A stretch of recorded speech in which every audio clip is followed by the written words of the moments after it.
Les représentants du peuple français, constitués en Assemblée nationale, considérant que l'ignorance, l'oubli ou le mépris des droits de l'homme sont les seules causes des malheurs publics et de la corruption des gouvernements, ont résolu d'exposer dans une déclaration solennelle les droits naturels, inaliénables et sacrés de l'homme.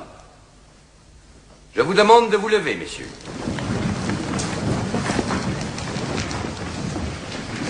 Article 1er.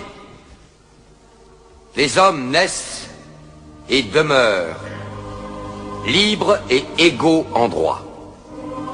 Les distinctions sociales ne peuvent être fondées que sur l'utilité commune. Ces droits sont la liberté, la propriété, la sûreté et la résistance à l'oppression.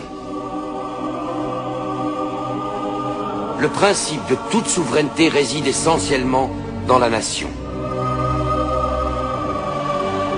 La loi n'a le droit de défendre que les activités nuisibles à la société. Tout ce qui n'est pas défendu par la loi ne peut être empêché.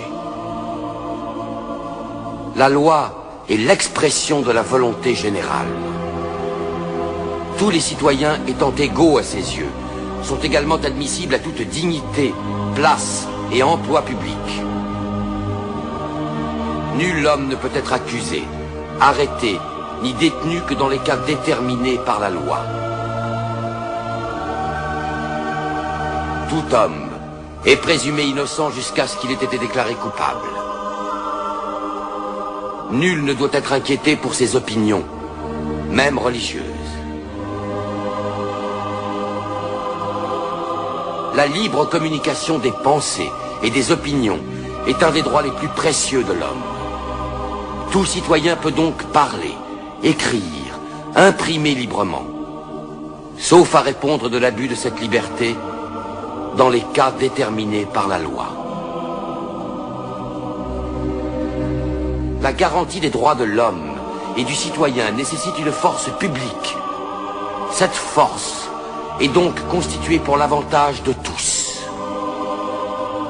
La propriété étant un droit inviolable et sacré, nul ne peut en être privé, si ce n'est lorsque la nécessité publique, légalement constatée, l'exige évidemment.